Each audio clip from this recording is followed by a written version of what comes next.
வணக்கம். ஆகாஷ்வாணி புதுச்சேரி மாநில செய்திகள் வாசிப்பவர் நாராயணசாமி.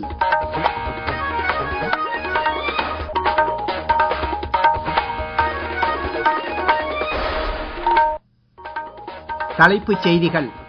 லோக்மாதா தேவி அஹில்யாபாயின் 300வது பிறந்த நாளையொட்டி போபாலில் இன்று நடைபெற்ற கூட்டத்தில் பிரதமர் திரு நரேந்திர மோடி உரையாற்றினார். மத்திய விளையாட்டுத்துறை அமைச்சர் டாக்டர் மன்சுக் மாண்டவியா சண்டிகர் நிர்வாகி குலாப் சந்த் கட்டாரியாவுடன் இணைந்து இன்று மாலை சர்வதேச மற்றும் தேசிய அளவிலான வீரர்களை பாராட்டுகிறார். இளைஞர் விவகாரங்கள் மற்றும் விளையாட்டுத்துறை மருத்துவத்துறையுடன் இணைந்து நாளை ஜன் ஔஷதி கேந்திரா கற்றல் திட்டத்தை தொடக்க உள்ளது. புதுச்சேரி போக்குவரத்து துறை சார்பில் கல்வி நிறுவனங்களின் பேருந்து வாகனங்களின் சிறப்பு ஆய்வு முகாம் மாவட்ட ஆட்சியர் திரு குலோத்துங்கன் தலைமையில் இன்று தொடங்கியது. இனி விரிவான செய்திகள்.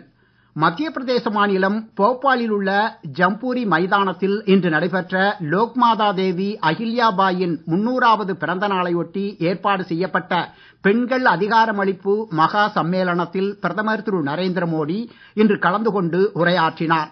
இந்தியாவின் துணிச்சலின் அடையாளமாக ஆபரேஷன் சிந்தூர் மாறியுள்ளது என்று அக்கூட்டத்தில் உரையாற்றுகையில் கூறினார். பகல்காமில் நடந்த பயங்கரவாத தாக்குதல் பெண் சக்திக்கு ஒரு சவால் என்றும் அது குற்றவாளிகளுக்கு உயிர் பயத்தை காட்டியது என்றும் பிரதமர் கூறினார். போபாலில் நடைபெற்ற பேரணியில் உரையாற்றிய அவர், இந்தியா எந்தவிதமான மறைமுகப் போரையும் பொறுத்துக் கொள்ளாது என்றும் இதுபோன்ற பயங்கரவாத செயல்களுக்கு உறுதியான பதிலடி கொடுக்க தீர்மானித்துள்ளதாகவும் கூறினார். நமது ராணுவம் நூற்றுக்கணக்கான மைல் தொலைவில் எதிரியின் மறைவிடத்திற்குள் நுழைந்து அவற்றை அழித்தது. ஆபரேஷன் சிந்தூர் இந்திய வரலாற்றில் மிகப்பெரிய வெற்றிகரமான நடவடிக்கை என்றும் எந்த வகையில் பயங்கரவாதிகள் நாட்டுக்குள் நுழைந்தாலும் அவர்களுக்கு தக்க பதிலடி கொடுக்கப்படும் என்றும் மேலும் அவர்களுக்கு உதவுபவர்கள் அதற்கான விளைவுகளை அனுபவிக்க வேண்டியிருக்கும் என்றும் அவர் மேலும் தெரிவித்தார். அரசாங்கத்தின் மக்கள் நலத் திட்டங்கள் பற்றி உரையாற்றிய பிரதமர் லோக்மாதா தேவி அஹில்யாபாய் ஹோல்கரின் கொள்கைகளால் ஈர்க்கப்பட்ட திட்டங்களை எடுத்துரைத்தார். அரசாங்கம் தனது நிர்வாகத்தில் அவரது நகரிக் தேவோ பவ என்ற மந்திரத்தை பின்பற்றி வருவதாகவும் பெண்களின் தலைமையிலான வளர்ச்சியை தேசிய முன்னேற்றத்தின் அடித்தளமாக மாற்றியுள்ளதாகவும் ஒவ்வொரு பெரிய அரசாங்க முயற்சியிலும் பெண்கள் மையமாக உள்ளனர் என்றும் அவர் மேலும் தெரிவித்துள்ளார்.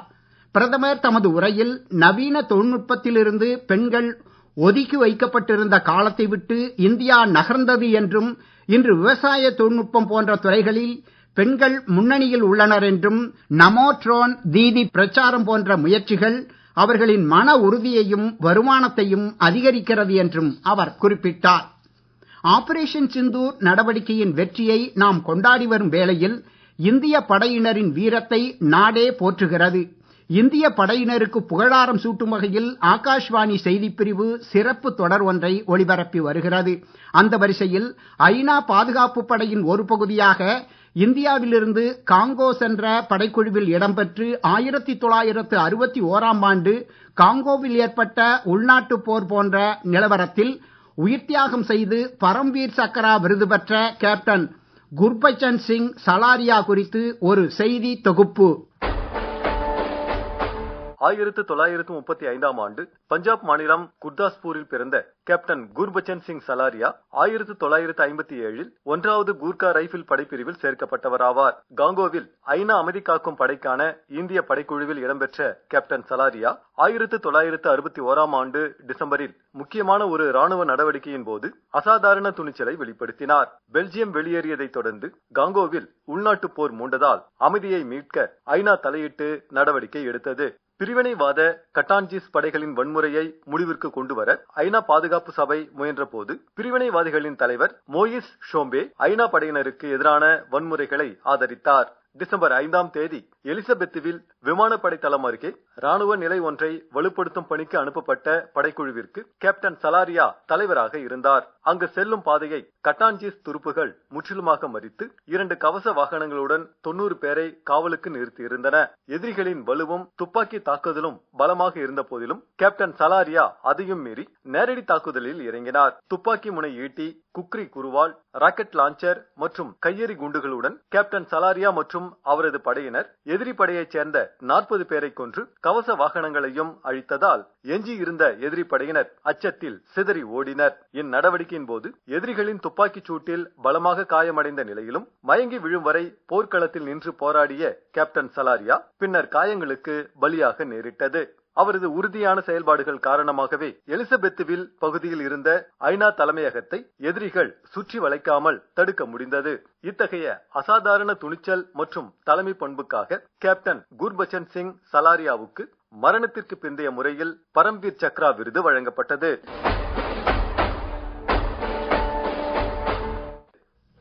மத்திய இளைஞர் விவகாரங்கள் மற்றும் விளையாட்டுத்துறை அமைச்சர் டாக்டர் மன்சுக் மாண்டவியா சண்டிகர் நிர்வாகி குலாப்சந்த் கட்டாரியாவுடன் இணைந்து இன்று மாலை சண்டிகரைச் சேர்ந்த சர்வதேச மற்றும் தேசிய அளவிலான வீரர்களை பாராட்டுகிறார்.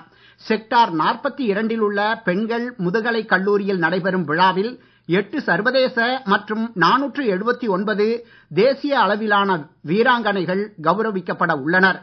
அங்கீகரிக்கப்பட்ட வீரர்கள் வில்வித்தை, தடகளம், பூப்பந்து, கூடைப்பந்து, குத்துச்சண்டை, சைக்கிள் ஓட்டுதல் உள்ளிட்ட 28 விளையாட்டுத் துறைகளில் சிறந்து விளங்கினர். நீங்கள் கேட்டுக்கொண்டிருப்பது மாநில செய்திகள். நேயர்கள் ஆகாஷ்வாணி செய்திகளை உடனுக்குடன் தெரிந்து கொள்ள எமது புதுச்சேரி மண்டல செய்திப் பிரிவின் சமூக ஊடகங்களான @AIRnews_புதுவை என்ற எக்ஸ் பக்கத்தையும், all India radio news Puducherry என்ற Facebook பக்கத்தையும், @RNU புதுச்சேரி என்ற யூடியூப் சேனலையும் அணுகலாம். இளைஞர் விவகாரங்கள் மற்றும் விளையாட்டுத்துறை மருத்துவத்துறையுடன் இணைந்து நாளை ஜன் ஔஷதி கேந்திரா கற்றல் திட்டத்தை தொடங்க உள்ளது. இந்த 15 நாள் திட்டத்தின் கீழ் நாடு முழுவதும் உள்ள ஒவ்வொரு மாவட்டத்திலும் 5 மக்கள் மருந்தகங்களில் 5 இளைஞர் தன்னார்வலர்கள் பணியமர்த்தப்படுவார்கள். தினசரி செயல்பாடுகளுக்கு உதவுதல், சரக்கு மற்றும் மருந்து மேலாண்மையை ஆதரித்தல் மற்றும் பொது மருந்துகள், சுகாதார கல்வி அறிவு பற்றிய விழிப்புணர்வை ஊக்குவித்தல் உள்ளிட்ட பல்வேறு செயல்களில் தன்னார்வலர்கள் ஈடுபடுவார்கள்.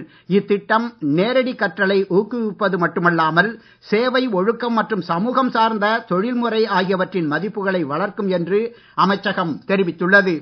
புதுச்சேரி போக்குவரத்து துறை சார்பில் 900 கல்வி நிறுவனங்களின் 1100 மாணவ பேருந்து வாகனங்களின் சிறப்பு ஆய்வு முகாம் மாவட்ட ஆட்சியர் திரு குலோத்துங்கன் மற்றும் போக்குவரத்து ஆணையர் திரு சிவக்குமார் தலைமையில் மேட்டுப்பாளையம் சரக்கு ஊர்தி முனையத்தில் இன்று தொடங்கியது.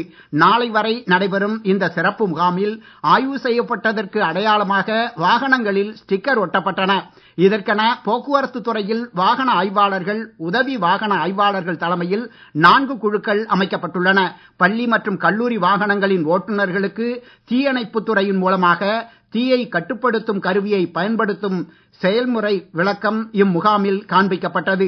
இது குறித்து செய்தியாளர்களிடம் பேசிய மாவட்ட ஆட்சியர் திரு குலோத்துங்கன், இந்த சோதனையில ஒவ்வொரு வாகனத்திலையும் வேக கட்டுப்பாட்டு கருவி இருக்கா, வாகனம் எல்லோ பெயிண்ட் அடிச்சிருக்காங்களா, அவங்க ஃப்ளோர் எல்லாம் கரெக்டா இருக்கா, சர்வீஸ் பர்டிகுலர்ஸ் கரெக்டா இருக்கா, டிரைவர்ஸ் டீடைல்ஸ் கரெக்டா இருக்கா, அவங்க லைசன்ஸ் ரெனியூவல் பண்ணிருக்காங்களா, சோ இது மாதிரி அடிப்படை வசதிகளை செக் பண்ண போறோம். சோ எந்த வண்டிகளுக்காவது இந்த ஏதாவது ப்ராப்ளம்ஸ் இருந்துச்சுன்னா அவங்களுடைய ரெனியூவல் கொடுக்க மாட்டோம், அவங்களுடைய ப்ராப்ளம்ஸ் ரெக்டிஃபை பண்றது சொல்லி பார்ப்போம். மொத்தம் 1100 வண்டிகளை நம்ம புதுவை மாவட்டத்தில் மட்டும் இந்த ஒரு வாரத்தில் நாங்க செக் பண்ண போறோம். அனைத்து விதமான பள்ளி கல்லூரி வாகனங்கள் செக் பண்ணுவோம். ஏதாவது இது பிரைவேட்டோ இல்ல கவர்மெண்டோ அனைத்து விதமான வாகனங்கள் செக் பண்ணுவோம்.